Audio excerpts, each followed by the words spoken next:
It's up on the front row. In row 2, Phoenix winner from a couple of years ago in the ARCA Menard Series side, Tyler Wright, starting alongside the Pinnacle Racing Group number 28. Normally Brendan Queen drives that car on the national side. Austin Green has been tagged to wheel that car from 4th. Our Bonnie Rookie Spotlight driver, Lady Bice, back there in 5th position alongside Jake Finch in the number 20. We flip to the rest of the field of cars that make up our field, including Spencer Gallagher and his return to national competition after stepping away from the sport back in 2018 alongside of Timmy Hill, one of the few drivers who has run here before in today's field. Andrew Patterson and Zachary Tinkle there in row 8. Blaine Donahue and Takuma Koga back there in row 9. And there is a look at the 39 car.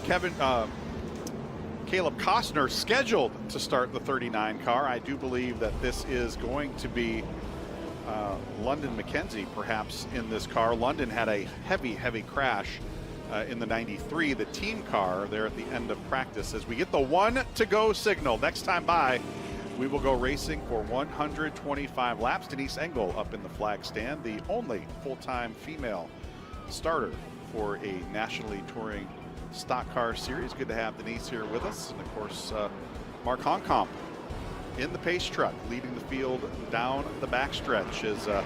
Boy, you got to wonder what the nerves are like there in those two cars on the front row. A couple of young drivers, Brent Cruz and William Sawalich on the front row. Tyler Reif alongside Austin Green back there in row 2. Every one of those 4 guys up in the front going to be a contender to win here today. We're going to keep an eye on that pace truck. Eric, Mark Honkamp bringing it down onto pit road. Brent Cruz, William Sawalich bringing them to the green flag. And folks, it is time to rock, roll, and rumble here at the Rock. Green flag up, and we are racing at Rockingham Speedway.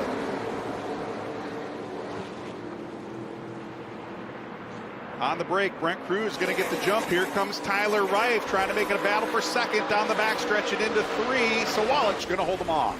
Sawalich able to pull Reif around the outside. Behind him, things get a little bit tight there. That was one of the Rev Racing cars moving up wide. As Cruz is going to lead lap number 1. He's got about a 4-car length advantage over his teammate Sawalich as the top 3 are single file, side by side for 4th.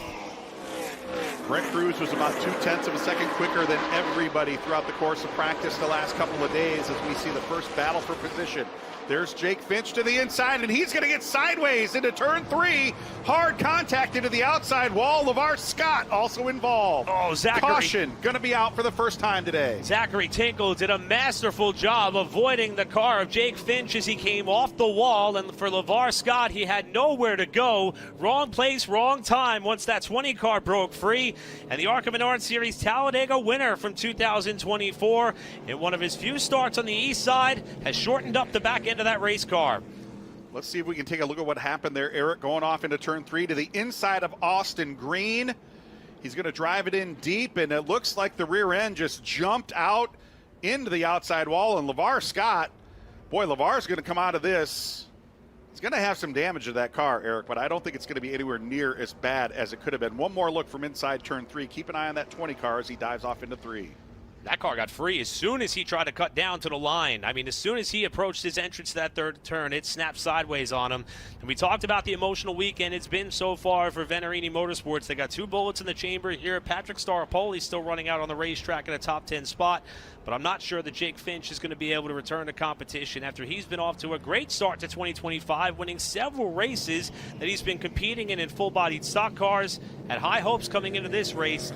He only made it a few laps in before trouble. Boy, and LeVar Scott, you saw him just try to get to the outside, and that car did make some contact with the outside wall.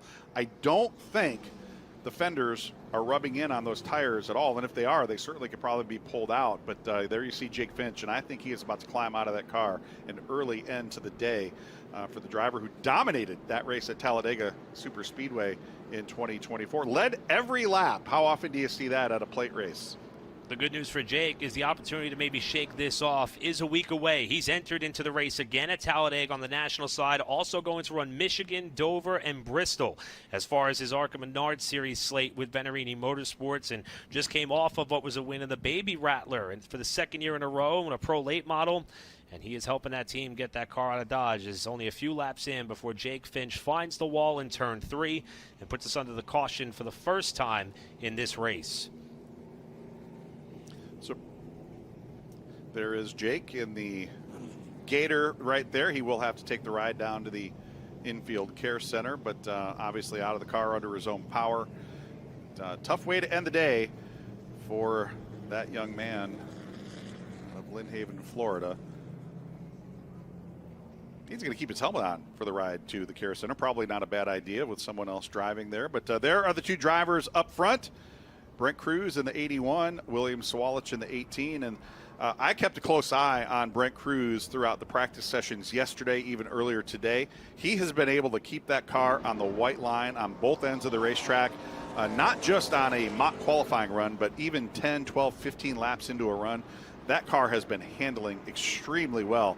I think William Sawalich is going to have to do everything he can do to at least keep him in sight here once we get back green flag racing. And on that initial start, I mean, Cruz was able to open up a healthy advantage. That was going to be the first time he would be in and around traffic pretty much over the course of the last 2 days. He got straight out of Dodge at the start of that race and had about a 4-car length lead when the first lap was concluded. Sawalich and company, though, are going to get a chance here to re-rack the field as they come to the 1-to-go signal this time. And Charlie, just as we started this race, Cruz is going to elect the bottom, Sawalich the top side. Just want to update the fans at home. Again, a little bit different for the ARCA Menard Series platform than you would see in a NASCAR National Touring Series race. Only the pole sitter or the leader gets to elect the lane choice on these restarts. So Brent Cruz electing the bottom side, everybody else kind of falling in line, odd and even, odd to the inside, even to the outside. So Brent Cruz to the inside, William Sawalich to the outside. Tyler Reif and Austin Green kind of picking up where they left off, starting alongside each other back there in the second row. So we'll see if Brent Cruz can kind of replicate that initial launch he had on the start and jump out in front. Maybe, hopefully, start to get some green flag laps under our belt here.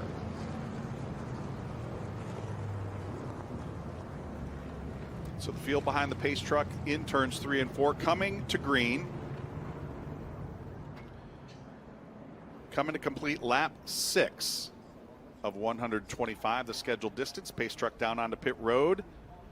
Coming to the restart line, which is the second line on the racetrack there. Green flag back out, and on this green flag, William Sawalich trying to get the jump down into 1. How tight is he going to put that car on the door of his teammate off of turn 2? Look at Cruz from the center of the corner, get the surge off, but Sawalich fights back up top. We're going to stay side by side at 3 for the lead.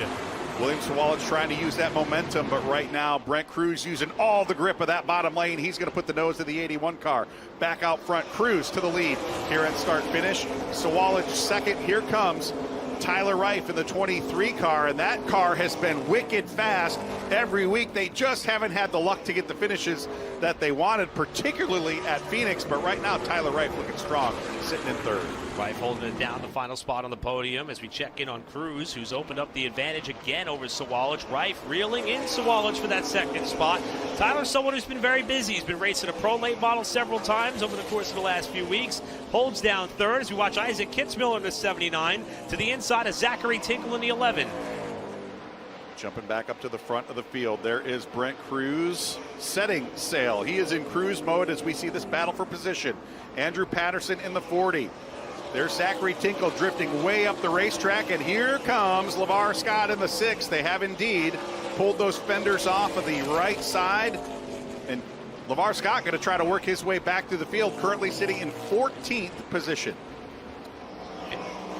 Back up to Cruz, whose lead continues to grow off turn number 4. Going to come up on the back of Tim Goulet as they approach turn 1 to put Tim a lap down. But Cruz appears to be on cruise control at this point in the race, although things tighten up there off the corner. Way down to the flat to get by Goulet. That was close. You could see that one coming. The 31 wanted to get out of the way. He wanted to get as low as he could, but he didn't realize the 81 had that much momentum. But Brent Cruz with a good heads-up move put the car down on the flat of the racetrack. That could be a Reese's Sweet move of the race right there. Great move by Brent Cruz to avoid Tim Goulet. Don't forget, folks, you can log on to arcaracing.com Monday afternoon at 3 p.m. to see who picks up today's Reese's Sweet move of the race. And right now, the 31 car, Tim Goulet, struggling to find the handle on that automobile. Yeah, after he had that moment in turns 1 and 2, he went way up into the marbles in 3 and 4 and hasn't really been able to recover since as he continues to nurse that car for Rise Motorsports around the racetrack. Cruz, however, rebounded nicely. Sawallich closed up the gap considerably. Cruz now expanding it once more as he continues to rocket his way around this racetrack, as we got one car smoking. That's Clay Aiken down the front straightaway. Corey Aiken in the 00 car with some smoke out of the pipes, and that's a tough break. If it's coming out of the pipes, that means it's coming out of the engine. And you don't know how long that car is going to be able to last, but indeed, Corey Aiken at least up to speed, and there you see when he gets off the gas, the smoke coming out of the pipes. That tends to tell me that might be a valve train problem in the engine of the 00 car for this young man, as the black flag from the starter stand to tell Corey Aiken to take that car down to pit road, as the leaders start to work their way through some of this heavy lap traffic. Aiken off the pace, and he's going to come to the backstretch pit road where the ARCA Menard Series East teams are pitting here at Rockingham Speedway. As there is Brent Cruz continuing to set sail, and there is Eloy Falcon in the 10 car, way to the bottom side of the racetrack, working his way past Takuma Koga in the 12. Falcon in that 10 car, that's a joint effort between Rev Racing and Andy Hillenberg's fast track team. He's having a great performance so far here today, as a lot of these front-running cars have been having to bob and weave their way through some of the tail end of the lead lap cars, or cars that have just now fallen off the lead lap. Cruz has pretty much been hammered down since the start of this race, as we see the battle starting to tighten up here for third. 1.9 seconds the difference between Brent Cruz and William Sawallich. This is the battle for third between Tyler Reif and Austin Green. About 2.6 seconds behind the lead, but these two have been going at it since the start of the race. And right now, Austin Green trying to find his way around that car, that 28 car, again, as you said, the car that Brendan Queen has been in a couple of times this year to start the season, but that's also the team that Connor Zilic was dominant in 2024. 31 car of Tim Goulet has been posted by ARCA Menard Series East officials. They're trying to get that car down to the pit lane. He will forego the entrance to the backstretch pits that time through. Also, Brad Smith was off the pace on the front straightaway. He should make it back to the pits as the race stays green. Race leaders still clear out in front. Best battle that may be shaping up is for that third spot between that of Tyler Reif and Austin Green, as they're separated by about a car length or so, with Cruz still in full command of this race. There is Brad Smith bringing that machine down onto pit road. Brad, of course, one of the longtime independent owner drivers. His career in the ARCA platform dates all the way back to 1988, and this is how long Brad's been in the scene. I'm an old guy too. I'm one of these gray beard veterans too, but the car that Brad Smith started his career with was an old Richard Petty car from the 1970s. Wow. That's how far his history dates back in the racing history book, as we see this battle for third and fourth continue to heat up. Here comes Austin Green in the 28. You talk about history and lineage here. Of course, the Green name. Austin Green, the son of 1994 NASCAR Xfinity Series champion David Green. Although his father never went to victory lane here. Came very close several times as a runner-up finish here back in 2003. Uncle Jeff, though, in his championship season in 2000, did get a win here at the Rock. Austin trying to do that for himself in this ARCA Menards East event. He's had a very fast car, was the fastest car in the optional practice yesterday, and he is hounding the backside of the Sigma Performance 23 of Reif down the backstretch. Tyler Reif, of course, picking up a couple of West wins, driving for Todd and Kelly Souza in 2024. That actually helped propel that team to the Owners Championship out west. Has made the leap into the Sigma Performance Services team, owner Joe Ferre. And I'll tell you what, I know you were on the call for this race out west at Phoenix. I thought Tyler Reif on that second to last restart had the momentum that could have sent him to victory lane. It just didn't quite work out that way. I agree. Unfortunately for him, it had resulted in some pretty significant damage to that car as they shoot their way around the outside of the 06. And here comes Green to the bottom for third, and they're closing in on William Sawallich for second. Can they thread the needle there around Zachary Tinkle in the 11? And they didn't get to him in time, but indeed, Austin Green going to take over the third position. And ooh, that was a close call right there with Zachary off of turn 2. Interesting story about Zachary Tinkle and the look of that orange and blue car. That was a contest-winning design by a 5-year-old Cub Scout that was pitched across the organization.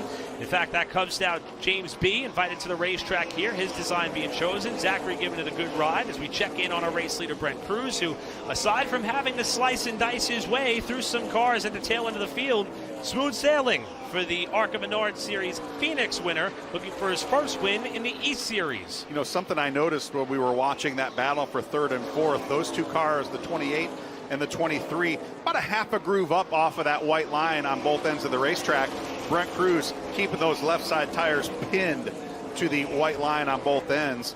So that 81 car handling very well. And here is another good battle for position. Laney Bice, our Bonnie rookie spotlight driver, holding on to 6th position. Here comes Andy Jankowiak in the 73. And that team had a lot of work to do yesterday. Andy got into the outside wall a little bit coming off of turn 2, knocked the rear bumper cover a little loose, did some damage to the right rear fender. That team spent a lot of time getting this very same race car back into shape. And they told me, talked to him first thing this morning, they said, no way, man, we're going to be just as fast as we were yesterday. Andy J showing that to be the case. He's working to the inside of Laney Bice down the backstretch. He'll take over that 6th position. And he is hustling that car off the corner. And you're right, Charlie, that car doesn't look no worse for the wear after what they had to do to get it back in race shape. As he gets around Bice for the spot, Patrick Staropoli starting to close up there as well. As we check in on Cole Raz, and we talk about drivers who have a very diverse schedule. Cole has run 7 races so far in 2025 across the ARCA platform, out west at Tucson Speedway. His worst finish in all of those races, 6th. This kid's been on a roll this year. Here's Patrick Staropoli. He is closed in on the number 2 of Laney Bice. This now the battle for 7th as we see the battle for 2nd starting to heat up here, Eric. Here comes Austin Green in the 28 car. He is closed in on the 18 of William Sawalich as we head off into turns 1 and 2. Working their way around the outside of Blaine Donahue, who was one of the cars that had some misfortune in the morning practice session, got up into the outside wall. The team got the car repaired. They get by the 9 car without incident as Sawalich holds down that runner-up spot ahead of Austin Green in what was a kind of late announced venture to pair up with this Pinnacle Racing Group team that's been quite busy, that PRG bunch. They have a full-time entry in the ARCA Menard Series, of course. They ran at Five Flags Speedway with Connor Mozak, had a great run there. Tagged Austin Green for the opportunity here, and Austin's trying to make the most of it. He's on the back bumper of this JGR 18 car, going into 3 for 2nd. And of course, these two teams battled it out all season long for the ARCA Menard Series East Championship last year. Of course, William coming out on top after Connor Zilich involved in an early race accident with another car at Bristol Motor Speedway. But these two teams have gone head-to-head numerous times, and I remember them having maybe a little meeting of the minds at Dover last year where maybe not the meeting of the minds that they wanted to, but not always rosy glowing feelings between these two teams. But right now, William Sawalich and Austin Green racing each other pretty respectfully here, still in the early going of the Rockingham ARCA 125. We've heard several drivers say that with the uptick in pace at this racetrack, it can be a little bit difficult to pass early in the going, and we're seeing that play out right here. I'm sure Austin may be hoping for either a slight bobble by Sawalich or maybe the help of some traffic to break the stride of that 18 car, to open the door for him to walk through it. Just hasn't quite happened yet as he starts to fall back off the bumper of Sawalich, but this battle continues on. You know, we haven't checked in with the leader, Brent Cruz, for a minute. It's because he's 5.3 seconds out in front of this battle for 2nd position. But right now, Austin Green still trying to keep William Sawalich in his sights. And that 28 car, I think, as we go longer in this run, that 28 car continuing to look a little bit stronger, as here is a battle for position 7th, 8th, and 9th. Laney Bice, Patrick Staropoli, and here comes Timmy Hill. Timmy made his 499th National Series start yesterday in the Truck Series race here. And one of those starts back here at Rockingham Speedway. He's the only guy who's ever raced here before. Yeah, with this track race the way it is, he probably took whatever notebook he had on this place and threw it right out the window on his way to the racetrack. As Staropoli gets a good drive there in the middle of 3 and 4. And talk about drivers with a very, very busy race schedule. Staropoli in that side Fovri, Venturini Motorsports number 25.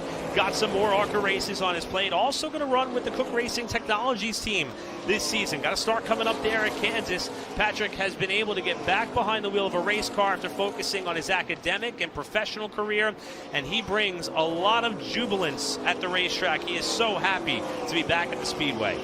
and you look at the difference between these two race cars. The two car looking a little unsettled through the center of the corner right there as Staropoli continues to try to race on the back bumper of Laney Bice. Here's another good battle. The battle continuing on for second position as they look to work their way past LeVar Scott. Evidently the damage to LeVar's car not able to allow him to stay on the lead lap. He's already gone a lap down to our leader, and now the second and third about to work their way past LeVar Scott as well. See Green here trying to cut that car down midway through the corner. Got a good drive on the front stretch, looking low to turn one in the battle for second. So Wallace keeps the door open just enough, but Green is not alongside yet. Got a good drive off too. I talked to Joe Dan Bailey, who now works with the Toyota Gazoo Racing technology engine department. He's got a lot of experience. Has worked with a lot of great race teams, including the old Flying Aces with Dale Earnhardt Sr. at Richard Childress Racing. He's won the Daytona 500 with the Whitcomb Racing team back in the day. He said, you know, what I expect is a lot of these drivers, these cars all run in the same speed. These cars and trucks all run the same speed at this racetrack. What you're going to see is a lot of drivers getting right up to that left rear quarter panel, taking some air off the spoiler, moving them up the racetrack a little bit. What we saw right there with Austin Green on Williams Sawalich was exactly how Joe Dan Bailey said that was going to play out. Is now we see a battle between Patrick Staropoli and Laney Bice. This is the battle for 7th and 8th. Pretty much got two cars, make that four cars, 2 rows deep battling for position. This all for 7th on back. That's Bice in the pink numeral 2, Staropoli in a 25, Timmy Hill up the outside as they lap around Takuma Koga in turn 1. And rounding out that 4-car battle, Isaac Kitzmiller that takes you through the top 10. White knuckle moment right there for Timmy Hill. He did not want to stack it up 3 wide going down into that two-lane wide turn 1, but wisely kind of gave Patrick a little racing room right there. And, you know, we have seen these drivers, particularly up at the front of the field, kind of weaving their way through some of the traffic. But now that we've got some laps under our belts here, I think we have settled into a rhythm. And the lap cars are doing, I think, exactly what everybody at the front of the field would like for them to do. Pick a lane, stay in that lane. We want you to be predictable. If we catch you in turn 1 and you're on the bottom, well, the next time we catch you in turn 3, we also want you to be on the bottom. We want you to be predictable. These lap cars trying their best to give these leaders some racing room. The bad news is Brent Cruz has already lapped up into the top 10. He just put Timmy Hill a lap down as we check in on Spencer Gallagher in the Sigma Performance number 24 and his return to ARCA Menard Series competition. But Cruz now about 20 laps away from what we expect to be our scheduled race break, continuing to lap his way up into the top 5. As you see Austin Green now looking to the inside of Gallagher, who also had some misfortune in practice yesterday. That team was able to get the car back together as we got a caution on the racetrack. And it's turn number 1 and 2. Wow, that is a heavy hit for Timmy Hill. We just saw him a couple of moments ago on screen, and it looks like he has made some significant contact with the outside wall. And Timmy climbing out of that automobile. Good to see him climbing out, but that looks to be a heavy, heavy hit. I think he stumbled a little bit just on the steepness of the banking right there, but he is going to lean. Oh, look at him catching his breath right there. Definitely a heavy impact for Timmy Hill in the 56. Puts us under the caution for the second time here today. Let's see if we can take a look at what happened to the 56 car down into turn 1. Timmy had just gone a lap down, and wow, I'm not sure if that was a right front tire going down, which we did see that in the morning practice session with London McKenzie's car, but that car shot straight up to the outside wall after he had already committed to try to enter turn 1 on the bottom. And he put the window net down really quickly, but boy, he definitely needs to catch his breath after that one. While we are under caution for the second time, we'll step away for a quick break. When we come back, we'll reset the field, get set to race to midway point here at Rockingham. Stay with us.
Working the second caution flag of the day after Timmy Hill getting into the wall down in turns 1 and 2. There is the safety crew trying to retrieve the 56 car off the top of the banking here at Rockingham Speedway. Let's take another look at this, Eric, and see if we can find out exactly what happened. And I'm with you. I think we might have had a right front tire go down and up into the wall. Not much he was going to be able to do there, just a passenger at that point. When you consider the timing of when that tire went down, it was only about a lap and a half ago that our race leader, Brent Cruz, went around Timmy Hill to put him 1 lap off the leaders. But the good news is, even with that very hard and flush shot on the right side, and we saw Timmy kind of walking gingerly up the very steeply banked turns 1 and 2, he did climb out of that car under his own power. But Charlie, being that that is one of the family-owned entities and operations, I'm sure that the impact hurt a lot, but the effects of that race car is going to sting a bit for that team as well. Looks like we're going to be under caution here for a while. Do have some fluid on the racetrack we're going to have to tend to once we do get that car removed. But, you know, he is here racing for the ARCA East Championship because, you know, he said, you know, we've been running trucks for so long and it's gotten to the point where it's just not as fun as it once was. We want to come race at the front of the field, compete for a championship. He had a good, solid top 10 finish in the season opener down at Five Flags. He was likely on pace for another similar type run here at Rockingham, and just did not end the way he was looking for it to end here. But Timmy Hill, unfortunately, going to be a DNF after a hard wreck down in turn 1, puts us under caution for the second time today. And you know, that's not the only time we have seen that type of incident today. We had another big crash right there at the end of practice with London McKenzie over on the other end of the racetrack coming out of turn 4. And this guy, Spencer Gallagher, had a similar incident coming off of turn 2 yesterday. Spencer actually in the backup number 24 car in his return to the ARCA Menard Series platform. And I know that wasn't the way he wanted his weekend to go. That 24, the primary car, rocket ship fast here yesterday. And, I mean, we haven't seen Spencer since he made the decision in 2018 when GMS was still in full-blown operation at that time that he was going to take a step back, take a more managerial role. First national start for Spencer since 2018. He's been racing a little bit back home, but happy to see Spencer back at the racetrack, and sounds like we'll have more starts with him. Still under caution here for the ARCA East Series at Rockingham. We will be back right after this.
Still finishing up cleanup operations over there in turn 2, where Timmy Hill's number 56 came to a stop after making some contact with the outside wall there in turns 1 and 2. A lot of speedy dry on the racetrack. They don't call this the Sand Hills for nothing, apparently.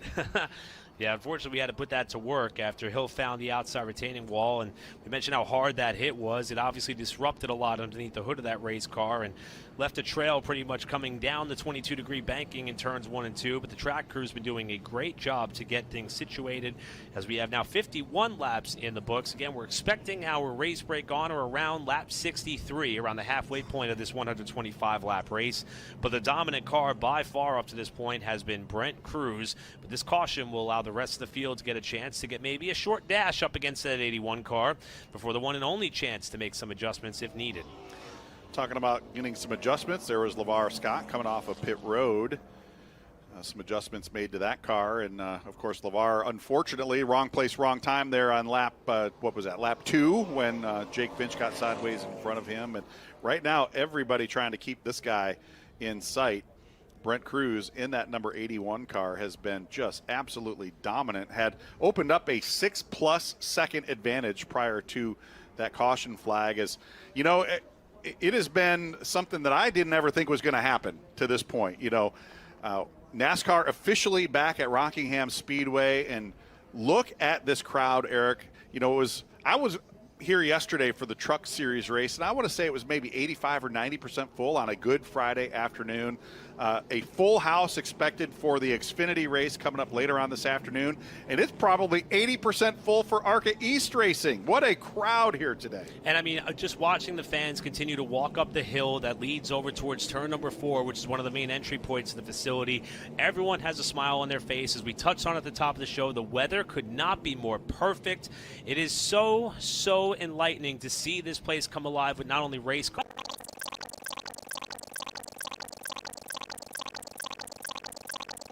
I get to go hang out for a little bit and watch that Xfinity race. You still got some work to do on the mic. I have the pleasure of being the PA announcer for the Xfinity race later on this afternoon. And, you know, as a young kid, I could remember watching my uncle's race team running the cup races here with, you know, Darrell Waltrip and Bobby Allison. And, you know, it was from my home in Toledo, Ohio, this might as well have been 1,000 miles away. I never thought in a million years I would ever have a chance to go to Rockingham Speedway, much less broadcast a race or just as well be the PA announcer. But what a thrill to be here. What a great crowd. What a great field of race cars we have had in all 3 divisions.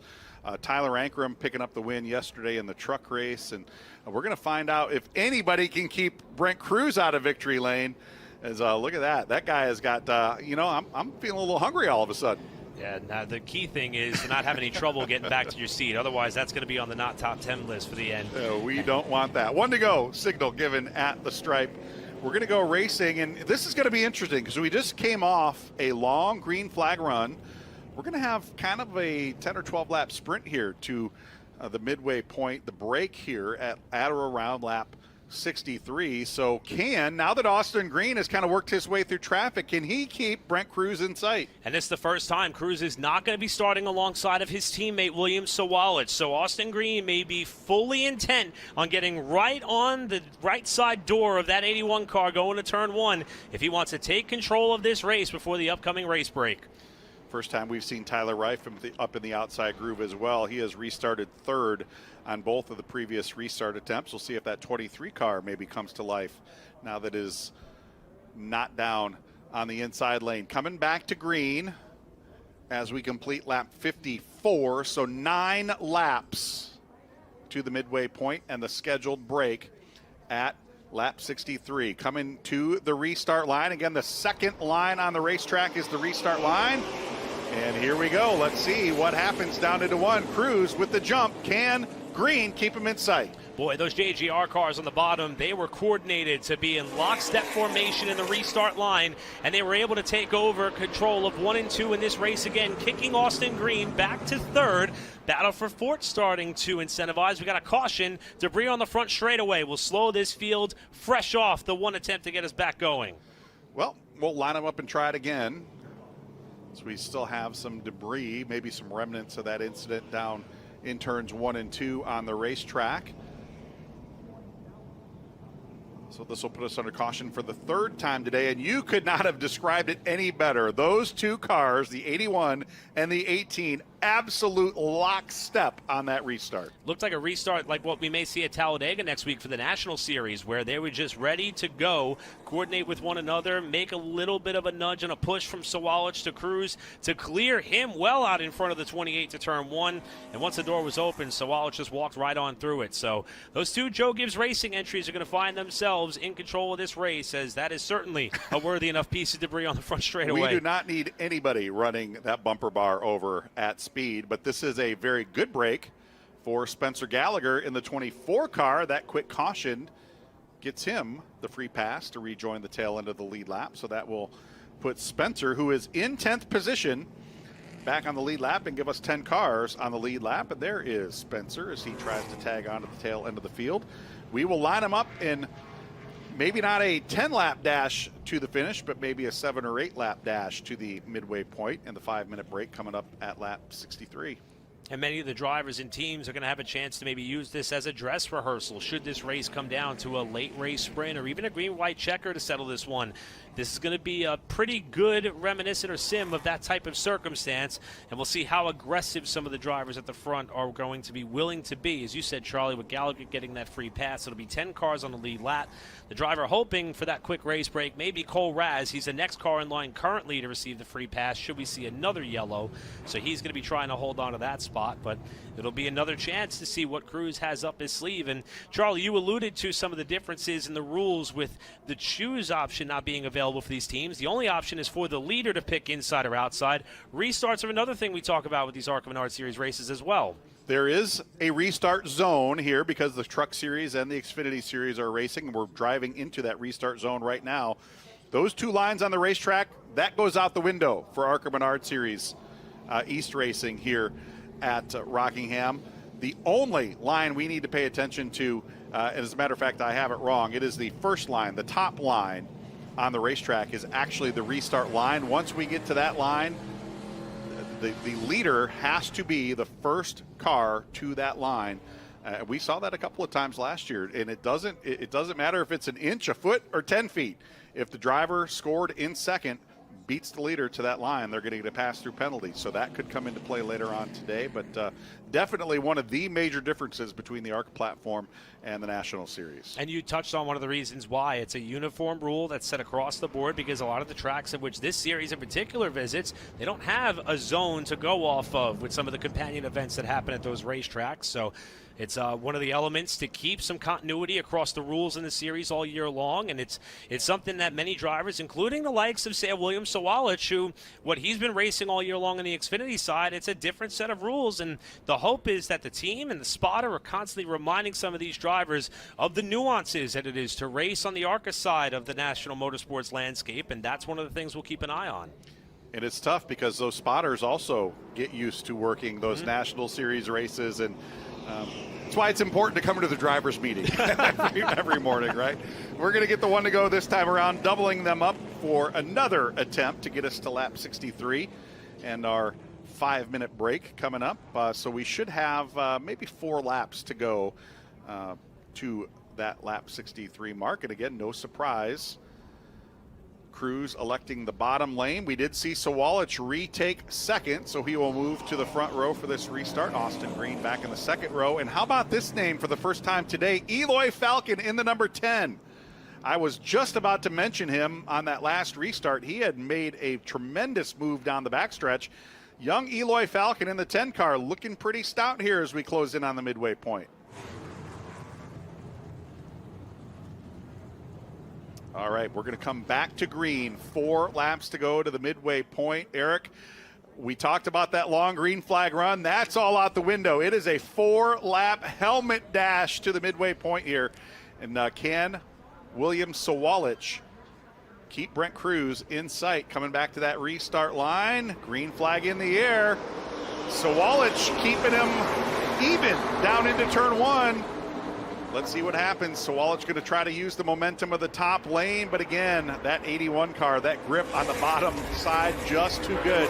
Cruz going to put the nose out front down the backstretch. They played nice on the last restart, but Sawalic is going to keep that car up top. Cruz with a great launch in the middle, off of turn number 4. Cruz holds on to the lead. Sawalic second, Green third.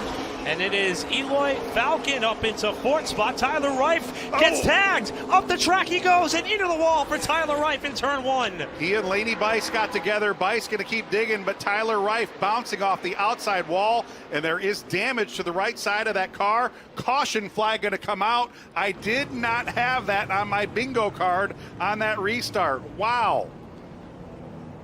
Eloy Falcon made a great move to cement the fourth spot after restarting outside of row number 2 on the restart.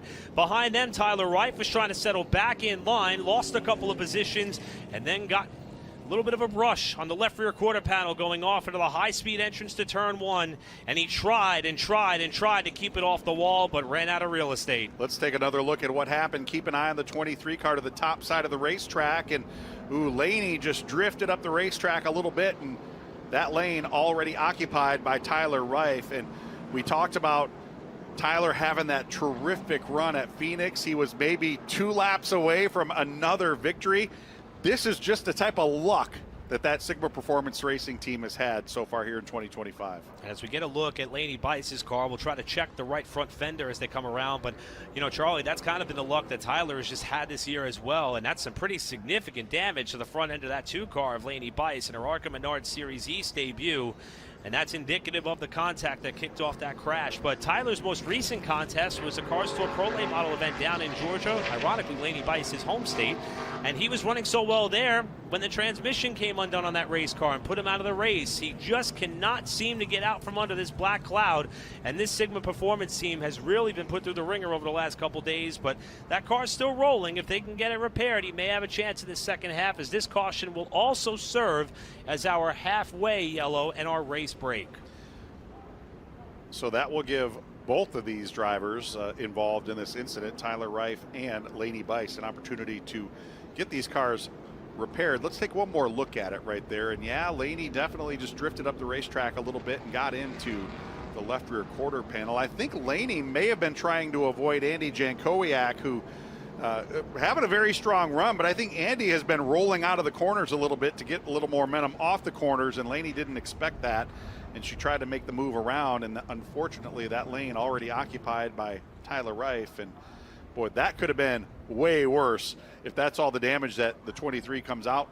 He really could have been in a real tough spot right there. But Tyler Reif, I think they're going to be able to keep that car in competition, and depending on how much they're able to repair it, should be a contender for a top 10 yet here this afternoon.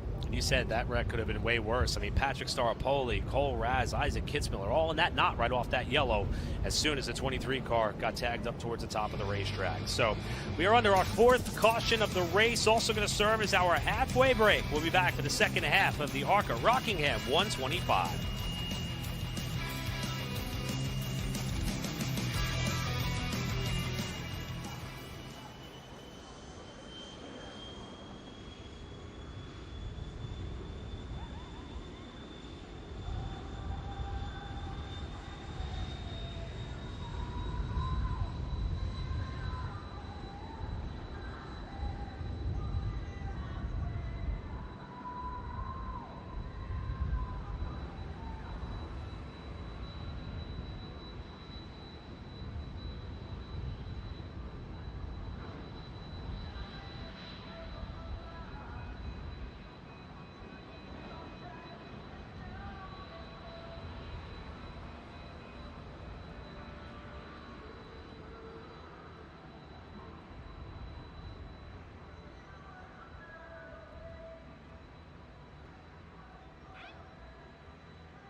Break time here at Rockingham Speedway. The teams have 5 minutes to change tires, add fuel, make adjustments. You have to wonder what adjustments Brent Cruz is asking for back there. Maybe just a bottle of water at this point, right? Yeah, I mean, maybe just take the chance to take a deep breath and, focus forward, because that car has been pretty much on a rail. And, Charlie, I'm curious, as ironically his teammate and the car that's been his closest pursuer on average since this race got underway, William Sawalich, there seems to have been a lot of coordination between those two since this race has started. I'm curious how long that may roll. I mean, Cruz has gotten a little bit of help when Sawalich restarted behind him. There may have been some additional space when he started next to him. I wonder if that trend's going to continue all the way down to the latter stages of this race, or if that pressure is going to start to be amped up a little bit by the Xfinity Series rookie in what is a return to a place that Sawalich calls home. Two-time champion of the series, looking for a win here on a monumental weekend at the Rock. He's got one car to beat right now, and it's his teammate. I think we get a restart at, say, lap 119. There won't be anywhere near as much room given as there was at lap 19 earlier today. But in any case, everybody trying to keep Brent Cruz in sight.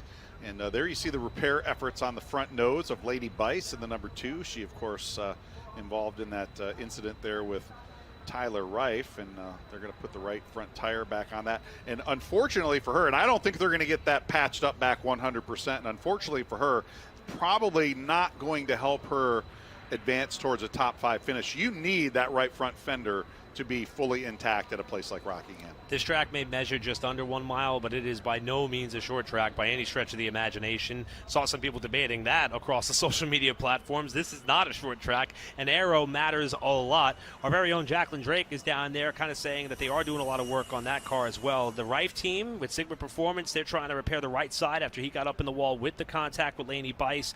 Also handed him a bottle of water. And Sawalich drinking a lot of water on what is a really warm day here. I mean, we're talking mid-80s here in Rockingham. Inside the race car, especially right now, with everything being warm and hot, you're not getting the airflow of the caution laps right now. Some of these drivers baking on that backstretch, hoping this break could hurry on up. That's why I would have been in favor of a nice, clean, white driver's uniform if I was a driver. It helps keep you cool. But in a clean white car. That's right. That's right. So Sawalich actually tried to keep the engine compartment cool as well. You see those big DeWalt blowers trying to keep the engine compartment cool. But we are closing in on the end of this 5-minute break, so we'll reassemble the field and get set to go back racing. Lap 63 officially in the books, so we are just past the official halfway point. Still 62 laps yet to go. And there is a guy that I think still has something to say about who's going to go to victory lane here today. That 28 car, Austin Green, might not have been the flat-out fastest race car, but he had been able to work his way into second at one point. And, we get a late race restart.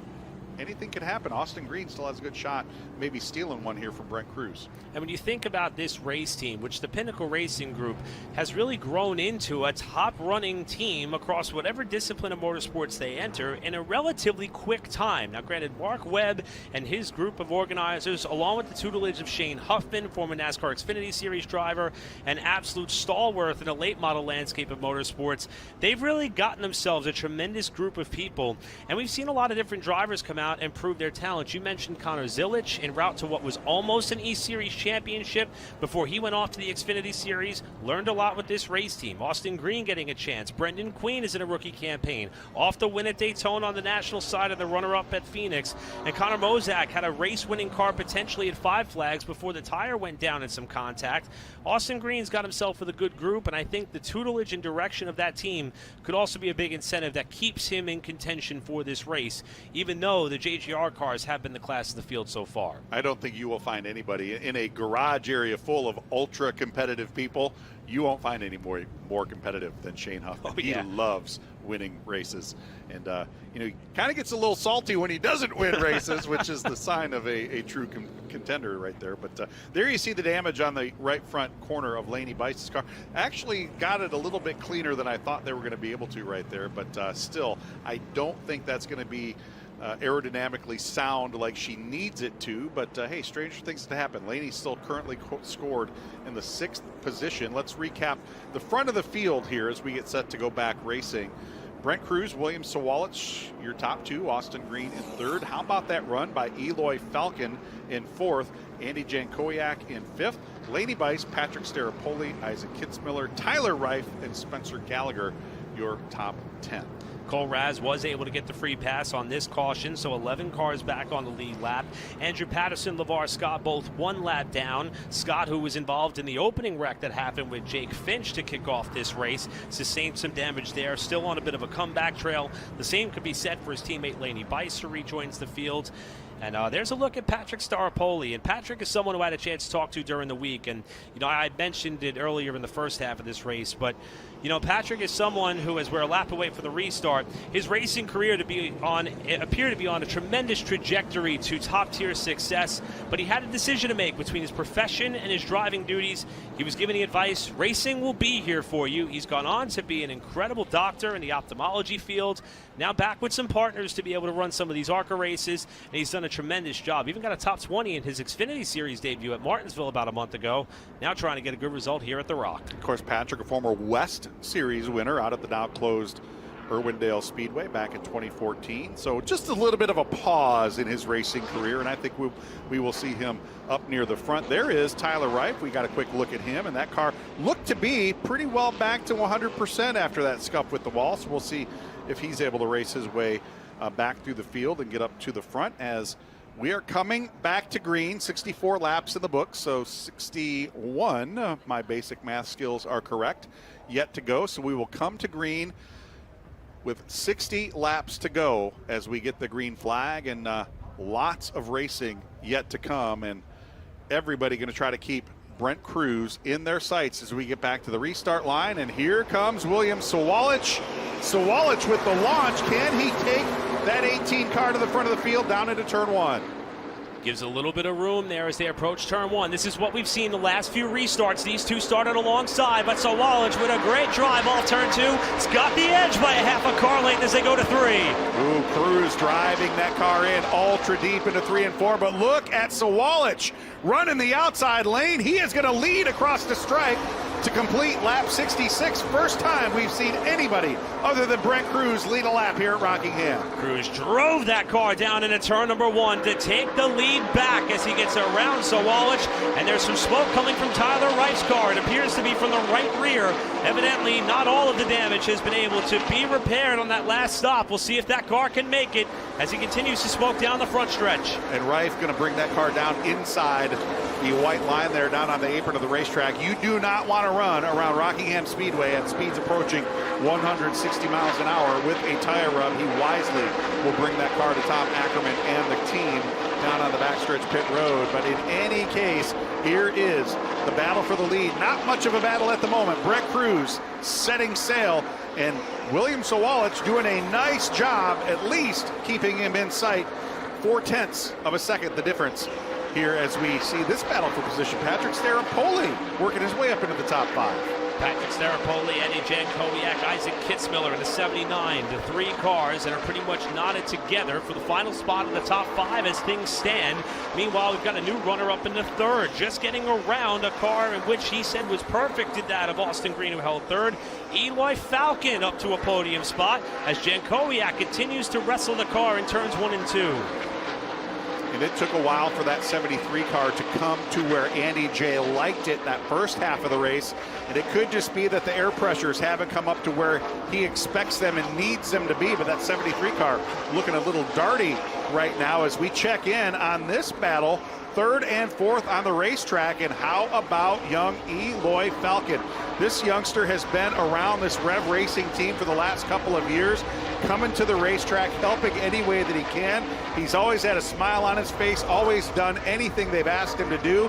Right now, they're asking him to take this car to the front, and Eloy Falcon doing just that, 3rd position on this restart. Down the front stretch, we got Patterson, who may be blowing up on the approach to turn number 1. Race stays green as we watch this battle down the back straightaway. Checked in with Jacqueline Drake, who got to catch up with Stephen Dawson, the crew chief for Austin Green. He said that Austin said the car's perfect, leave it the way it is. As you see Falcon getting loose off turn 4, down to the inside for 3rd comes Green as we catch Patterson making his way back to the pits. Race stays under green flag conditions.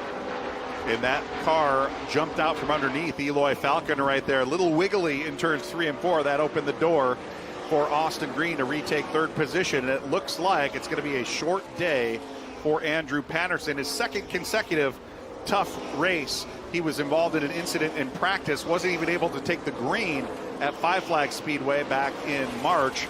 So not the way he wanted his first actual race to end here in 2025. There's a battle for 8th and a couple of cars that looking pretty sporty after getting the free pass to rejoin the tail end of the lead lap.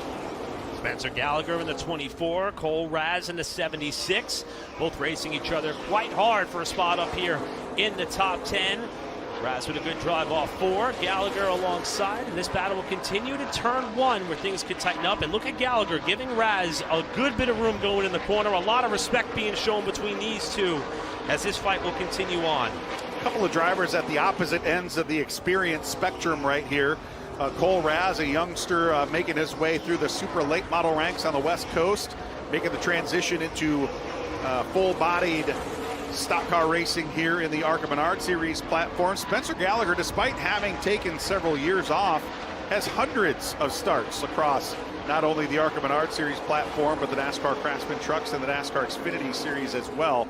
So Gallagher wisely giving Cole Raz some extra racing room down there in turn 1. Don't need to be fighting for the bottom of the racetrack still with over 50 laps yet to go here in the Rockingham ARCA 125. And this guy, Eric, continuing to stretch out that advantage now, 2.7 seconds the lead over William Sawalich in second. Got a brief challenge from the teammate off the restart, and now is set sail. Working his way up to the back, and whoop, got checked up there a little bit behind Zachary Tinkle. Tinkle now will yield the top lane to Cruz as they enter turn number 3. This may impact that margin that you just mentioned, Charlie, that he was able to build up as we see Andrew Patterson out of the car, and just an abysmal start to his 2025 East Series campaign for the small operation. Also running a part-time schedule in 2025, and he was one of the many teams who made it a point to circle the Rock as one of the stops he wanted to make. The power plant, though, just could not make it the distance. A very high RPM here, and a sustained high RPM here at Rockingham, and some of these engines just not able to hold on to that sustained RPM limit as we see this battle. Lainey Bice working her way back through the field. She's just worked her way past Spencer Gallagher to retake the 9th position. So despite that damage to the nose of the number 2 car, Lainey Bice still looking pretty sporty. Our Bonnie Rookie Spotlight driver working her way back through the top 10. As they push Patterson's car off, a great rebound for Bice. And even though you mentioned, Charlie, they may not get that car back to driving the way that it was, but the lapse time, the track time, the track experience so important for Lainey, as her teammate LeVar Scott, who continues to run about a lap off the leaders, is now under fire from Cole Raz, who holds the 8th position. Cole trying to get up to and maybe past Isaac Kitzmiller, is a little bit further up the road in what would be the battle for 7th. And LeVar has similar damage to the nose of the number 6 car. He was involved in the incident on lap 2 that put Jake Finch out of the race very early on, as we see the number 81, Brent Cruz, continuing to, I always like to make the comparison. If this was Burger King, he would love it. He is having it his way at the front of the field here today, and he has driven off now 3.2 seconds the advantage over William Sawalich in second. Austin Green, Eloy Falcon, and now Patrick Staropoli rounding out our top 5 as we are now within the final 50 laps of the Rockingham ARCA 125. 82 laps now in the books, 43 yet to go. Here's Jan Kowiak in the 73 trying to fend off Isaac Kitzmiller in the 79. Battle going on for 6th.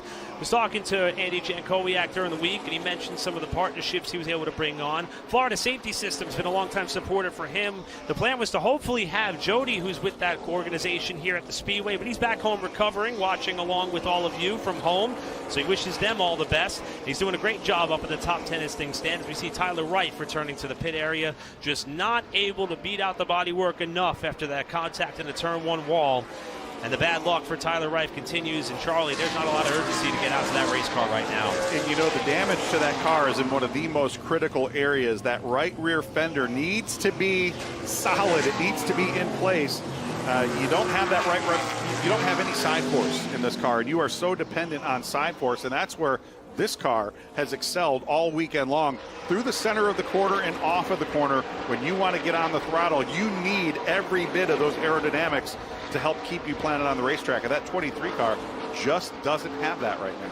Yeah, this 81, especially on a restart or a lap off a restart, just appears to have the perfect amount of yaw going off into the corner to not lose control as this battle for fourth begins to start to ratchet up. And you know, we've talked a little bit about Eloy Falcon and his successes. A lot of them have come from south of the border. 2021 NASCAR Mexico Truck Series champion, 2024 NASCAR Mexico Challenge champion. He's also got a win in the NASCAR Mexico Series this year. And he's been racing a late model stock car a few times for this Rev Racing team in 2025.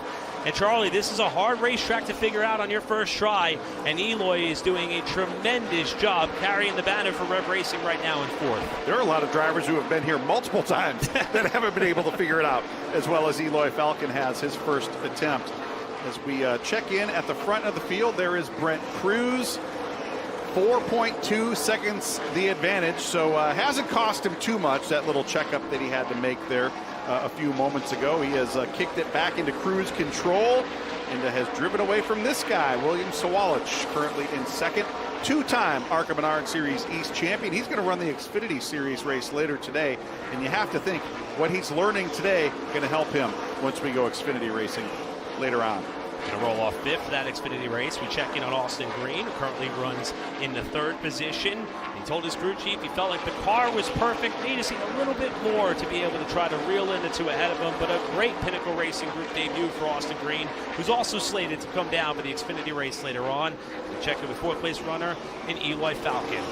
Eloy Falcon having a terrific ARCA Menards East debut. As you talked about all the success he has had down below the border in his native Mexico, he is looking to finish in the top 5 here in his ARCA Menards East debut. And what an impressive performance in the third Rev Racing entry. And there's Patrick Staropoli up in the top 5, sitting in the 5th position in that number 25 car.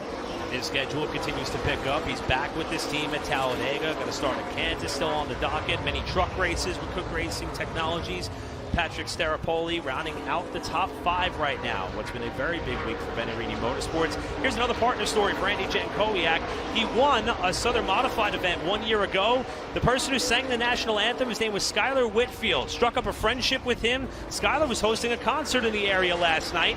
They put a deal together to slap Skylar's name on the car. He comped everybody to the show who could make it out last night. Skylar now here with the race team on the pit box, helping support Andy Jankowiak to what he hopes to be a top 10 effort as he continues to try to work his way further forward. Skylar, a guy that does the anthem at a lot of the World Series races that you see live here on Flow as well. Good to see Skylar on board with that number 73 team. There's Cole Raz in the number 76. You know, you talked about all those 6th place finishes that he had. Cole had a terrific run down at Five Flags Speedway to start the season, coming home in the top 2. Wasn't unfortunately the winner, but had a great run down there at Five Flags Speedway, and looking to continue his streak of top 10 finishes here today. Of course, this is the AM Racing team. Car owner Kevin Sawinski, longtime car owner and crew chief here, overseeing the effort for Cole Raz in the 76. Just behind the Rev Racing number 2 of Lainey Bice. And you know, Charlie, we were talking beforehand and having some conversations with her Cars Tour car owner Lee Pulliam. He mentioned the group that Lainey has surrounded herself with, from friends and family, a bit of an entourage, which sometimes could be a bit of a distraction for some drivers. But for Lee and Lainey, he said it is the most pleasant group to have at the racetrack. They're incredibly supportive, and Lainey herself is always focusing forward on the task at hand. And even after the bit of a blemish that happened in turn 1 a few laps ago with Tyler Reif, she continues to battle to the inside of Cole Raz. Doesn't appear to be weighing on her mind at all. She is still trying to pick up spots here late in the going. She is one of the best drivers at networking in the garage area that I have ever seen. Young Lainey Bice building that network. There is Spencer Gallagher in the 24, the backup car after a hard incident in the very final moments of practice here yesterday. Had a tire go down right here on the racetrack, and he pounded the outside wall. A lot of flame out of that primary number 24 car, but pulling the backup car off the truck, and Spencer having a pretty solid return to racing here, rounding out the top 10 with 29 laps to go. And you know, Joe Ferre, the team owner, he's had a rough start to the season as well. They had a car involved in a heavy incident here yesterday. Tyler Reif getting up into the wall early in this race. And of course, we talked about that incident at Phoenix, so close to victory. And they ended up taking home a crashed race car as a result. But boy, Spencer Gallagher, would be nice for him to come out of here with a top 10 in his return to racing. First time in the cockpit since 2018 for Spencer, currently sitting in 10th. And there is Brent Cruz. The advantage now a full 5 seconds over William Sawalich in second. And Cruz, we kind of touched on it earlier in our broadcast, but his ARCA Menard Series success came quick, but it came on a certain type of racetrack. He's someone who has a very versatile background, actually started in karting. Ironically, there's a link back to some of the news that broke with the Venerini Motorsports team, who Brent went to victory lane for in his first 2 ARCA starts, but started in karting back in the day. And he transitioned quickly to learning how to race on dirt. In fact, even this year, he kicked off the season with a win at the Tulsa Shootout on dirt. That win on pavement, though, finally getting the monkey off his back, if you will, at Phoenix, that may be what opens up the floodgates for this young man. And he is about 25 laps away from winning at one of the most challenging, just about 1 mile ovals you could find in this country. And he's doing so in dominant fashion. But the battle for 5th is still to be contested, as Austin Green is off the pace on the front straightaway. The Pinnacle Racing Group number 28 car that was running in 3rd has just rolled by slowly. This is about to be a battle for 4th as Austin Green is coming to the pit lane. Boy, we did not see that coming as well. Austin Green now onto pit road, and there he is. He's going to go a lap down to our leader, Brent Cruz, blasting past him down the backstretch. So a great run gone awry all of a sudden for Austin Green and the Pinnacle Racing Group.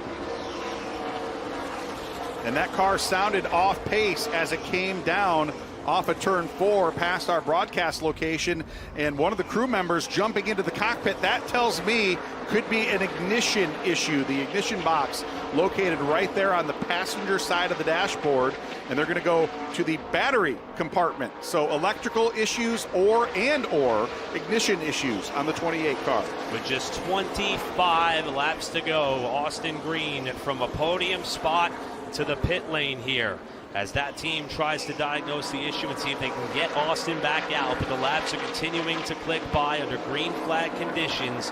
Cruz the leader, Sawalich second, now Eloy Falcon up to 3rd, Patrick Staropoli in 4th, Isaac Kitzmiller your top 5. And we didn't see Isaac as we walked through the field there, because he made a pass for position as we were kind of going through the field there. But Isaac having a great run in that number 79 car, the CR7 Motorsports entry. Cody Rohrbaugh, the team owner there. And of course, Isaac's dad, Jason Kitzmiller, said, you know, Isaac's kind of coming along at a rapid rate in his development as a driver. We want to see him not only compete for an ARCA Menards East Championship, we want to build a team for him that is going to allow him to compete for an ARCA Menards Series Championship when he is old enough to do so.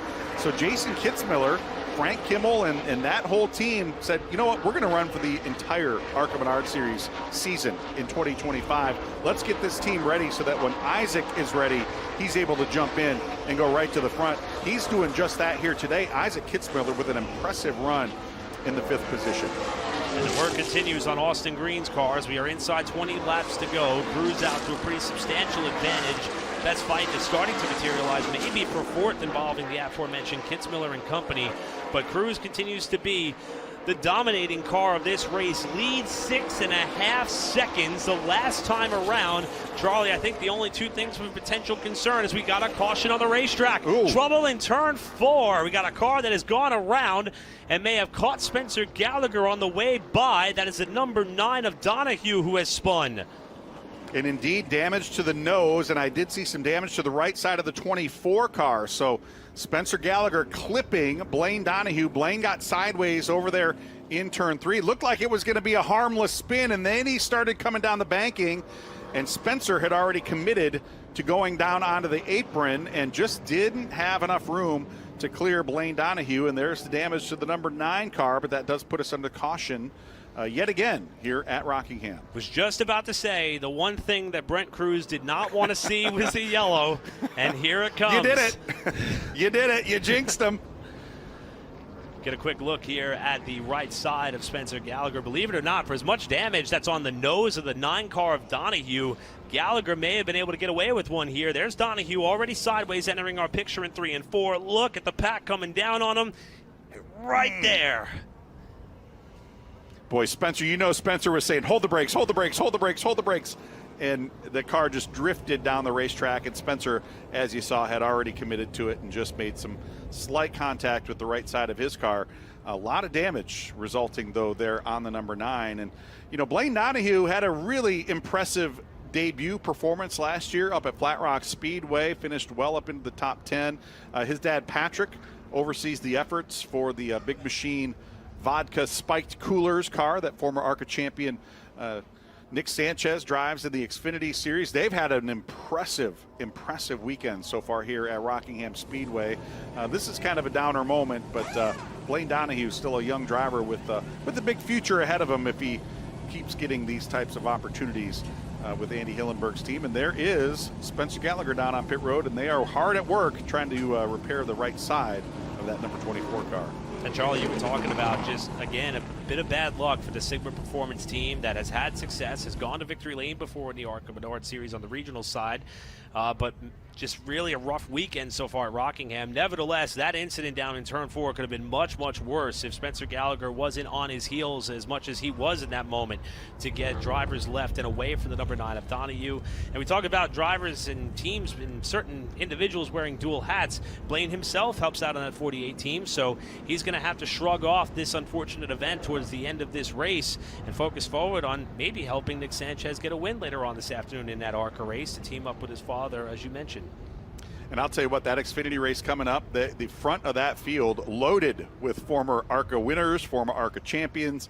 It's going to be an exciting return. 7,700 plus days since the Xfinity Series raced here at Rockingham Speedway, and just what a thrill to be here at this racetrack. And you know, we've talked about that crowd, and we have a perfect vantage point of the crowd coming through the gates here in Turn 4, coming up the hill and making their way into the grandstand. Just what a terrific crowd here at Rockingham Speedway, and you can't give enough credit to the track operators here, including somebody that we do a lot of business with throughout the course of the year, Bob Sargent and our friends over at Track Enterprises. Congratulations to them on an absolute home run bringing NASCAR racing back here to Rockingham Speedway, as Blaine Donahue in the number 9 going to try to, we're close to the end, just 15 laps to go. He's going to go out there and bring this number 9 car home, but not the way he wanted to end his day here in the Rockingham 125. So 15 laps to go. It'll be 14 when we come back around. And I think some of the questions we've been posing throughout the race about the teamwork amongst the JGR team cars, Brent Cruz, William Sawalich, I think it's about to be answered because it hasn't been put to a test of this magnitude just yet. Now, granted, Cruz has been quite committed with selecting the inside for these restarts. I expect him to do the same. But the proximity between his right side of his race car and William Sawalich's left side of his race car, I feel like it started to shrink as these restarts have gone on. And I think that may be what we are about to see one lap from now, with the win on the line and now in the sights of these two competitors and more. Let's go back to the end of the first half of this race. We had a restart with about a dozen laps to go. Caution. We had another restart with about 7 or 8 laps to go. Caution. We don't know that we need to see that type of activity here as we go to the checkered flag, but Eric, you know this, man, particularly your Cars Tour races. You get to the end of these races, the intensity level ratchets up, and I got to tell you, every restart we've had so far today, William Sawalich has been there, but he has been respectful. He has given some room. I think that goes out the window on this restart. Sawalich is going to give it everything he has. He wants to get that 18 car in front, take the line away, take the air away from Brent Cruz. We're going to see some wild racing on this restart. And keep an eye on those cars in that second row as well. Eloy Falcon and Patrick Staropoli, they're just waiting for these two to get a little overly racy to see if they can't get up and maybe steal a win away here. So coming to the green to complete lap 112, 13 laps to go here at Rockingham. Pace car down on pit road. Let's see how Sawalich handles this restart. Neck and neck down into turn 1. Sawalich going to try to roll the top side. Going to Give him a little more room than I thought he did, but again, Cruz, that car just so strong on the bottom line. Cruz going to retake the lead down the backstretch. Past couple of restarts, Savalas has been able to hang with the right side of Brent Cruz's car off of turn 2. This time, no such luck. Clear to the lead and not quite gone, but he's got a good bit of breathing.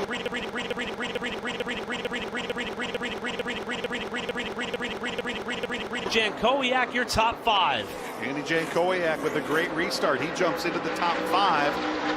Isaac Kitzmiller back into the 6th position, but there is the guy. He has had this race in his control from the drop of the initial green.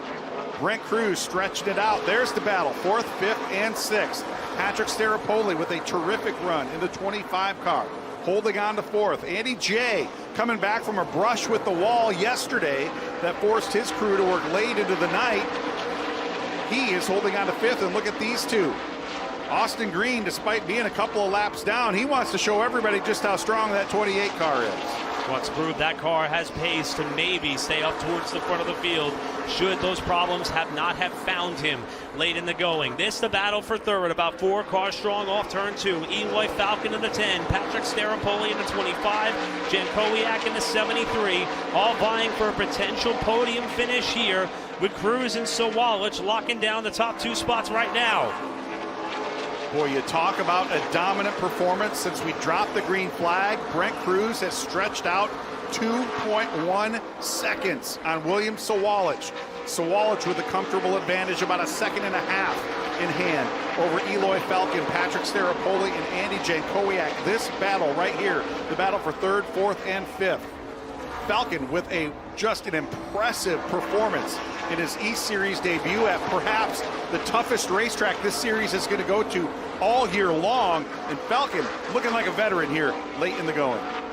Young man's going to have to try to hold off another driver who, even though we haven't seen him all that much, is certainly a veteran in his own right.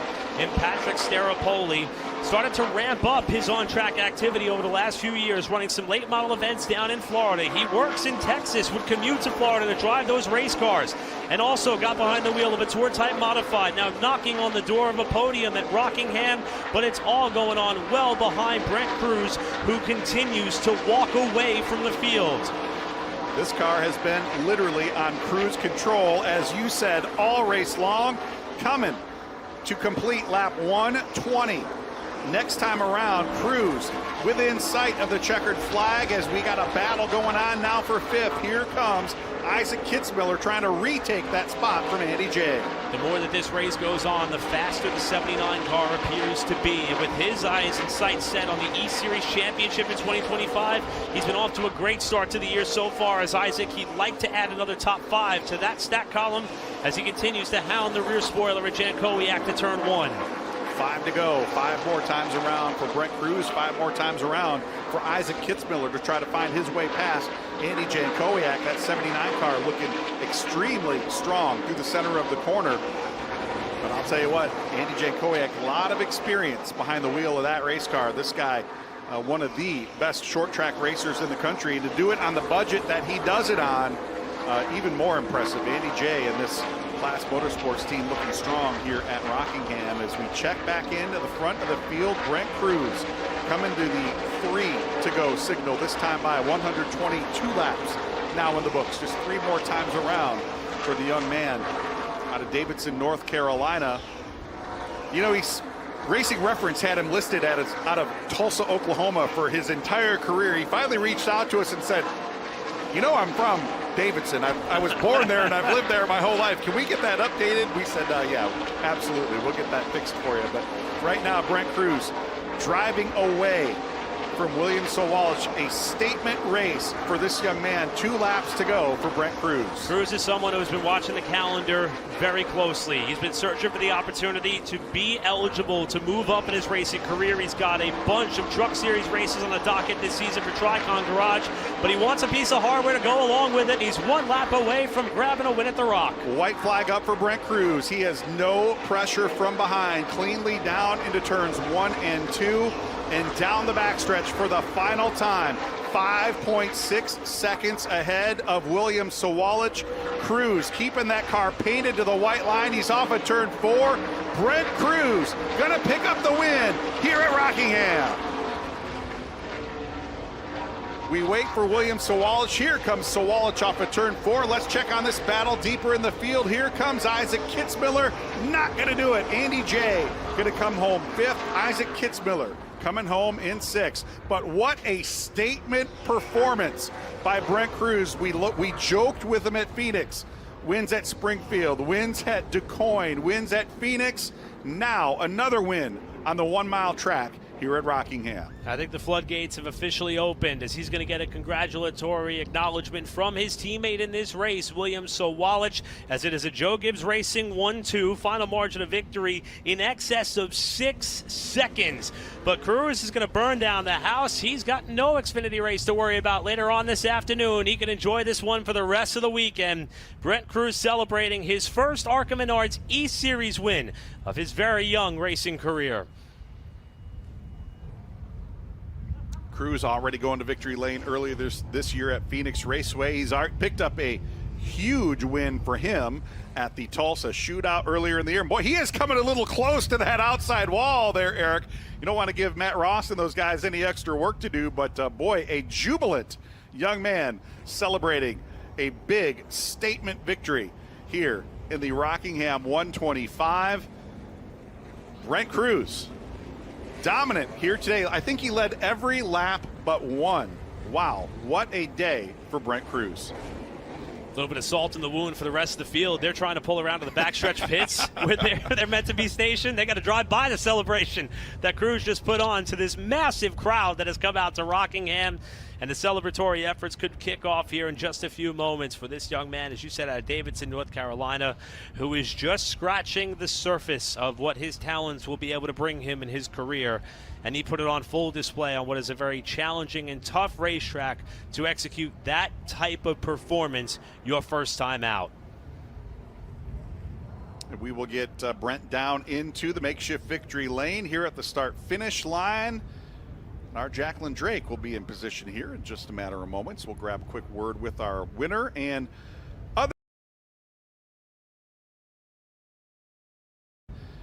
Our Jacqueline Drake will be in position here in just a matter of moments. We'll grab a quick word with our winner and other finishers up in the top 3. And, you know, we didn't really expect it, but Eloy Falcon, what a just tremendous performance by the young man to come home 3rd here today. Unbelievable effort. I would almost argue best in class with how strong those top 2 were. Pretty much locking down the 2 spots for most of the race. Of course, Austin Green got up there at some point, but a tremendous effort for Eloy Falcon. And this crowd that is assembled here, and sellout crowd here today, many still filing in, many still taking up the opportunity to partake in whatever exciting events that they have put on around this racetrack. But a lot of fans are getting introduced to Brent Crews. Some maybe for the first time in person to be here at the Speedway. Some may be watching along from home for the first time. This is a name we're going to be hearing about a lot.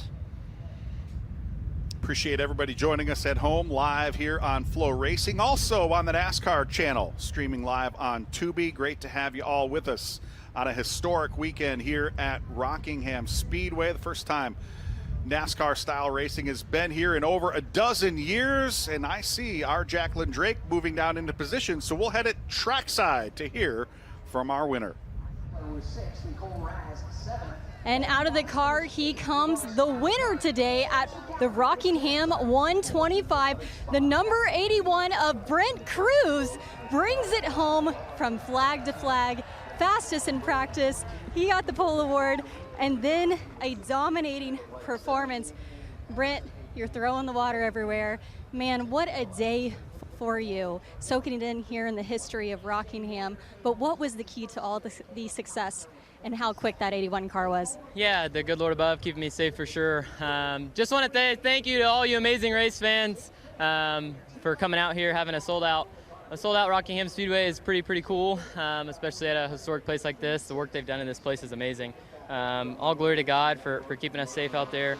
We had a super fast Mobil 1 Toyota Camry, so I just want to say a humongous thank you to the whole Joe Gibbs Racing crew. They did an amazing job all weekend. Coming to a place I've only ran a couple laps at in a truck to a dominant performance like this. These guys had it hooked up all weekend, and I'm looking forward to the rest of the year with these guys. There's always the conversation of the tire wear here today, but that didn't seem to be a factor for you. You were as smooth as can be, but what was the key to that, and how were you able to do so with such a long run? Yeah, it was really easy with that good of a race car. Made my life a lot easier. Made my job a lot easier. You know, just being able to turn smooth laps like that when your car's playing in the racetrack is a lot nicer. So a huge shout out to the whole JGR group. Had a new crew chief on board this week. Matt's over there with Williams. So he did an amazing job. The whole crew did great. So just want to say thank you to all you amazing race fans and everybody tuning in at home. I know my family's here, so grateful to get a win in front of them and my brothers at home. Rockingham delivers once again, and this young star rises to the occasion. Your winner today, Brent Cruz. I'll tell you what, he had it his way all day long. Brent Cruz leads every lap but one to pick up the win here at Rockingham. We're going to step away for a quick break. When we come back, we'll hear from other top finishers here at Rockingham.